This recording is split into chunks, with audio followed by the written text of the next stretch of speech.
வணக்கம். தனலட்சுமி ராஜா, மதுரை. தெரிந்த கோயில் தெரியாத ரகசியம். பன்னீர் இலை விபூதி திருச்செந்தூர் செந்திலாண்டவர் திருக்கோயில். அறுபடை வீடுகளில் பஞ்சாமிர்த விபூதி பிரசாதம் என்றால் திருச்செந்தூர் முருகனுக்கு பன்னீர் இலை விபூதியே பிரசாதமாக உள்ளது. பன்னீர் இலையானது முருகப்பெருமானின் 12 கைகளில் உள்ள 12 நரம்புகளும் வேல் ரூபமாக காட்சியளிக்கிறது. இது வேத மந்திர சக்தி உள்ளது என்பதால் நாள்பட்ட நோயை கூட தீர்க்கும் அருமருந்தாக விளங்குகிறது. இந்த பன்னீர் இலை விபூதி எவ்வாறு தயாரிக்கப்படுகிறது என்றால், திருச்செந்தூரில் முருகப்பெருமான் கோயிலுக்கு அருகில் அனந்தவல்லி சமேத சிவகுலிந்தீஸ்வரர் திருக்கோயில் தலவிருஷமாக பன்னீர் மரம் உள்ளது.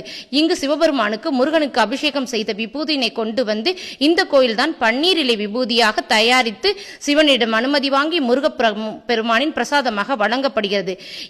இதை வேண்டுவோர் நேரடியாக முருகன் சன்னதிக்கு சென்று முருகனின் பாதத்தில் வைத்து அர்ச்சனை செய்து வாங்கி கொடிமரம் அருகே அமர்ந்து சாப்பிட்டு வந்தால் நன்மை உண்டாகும்.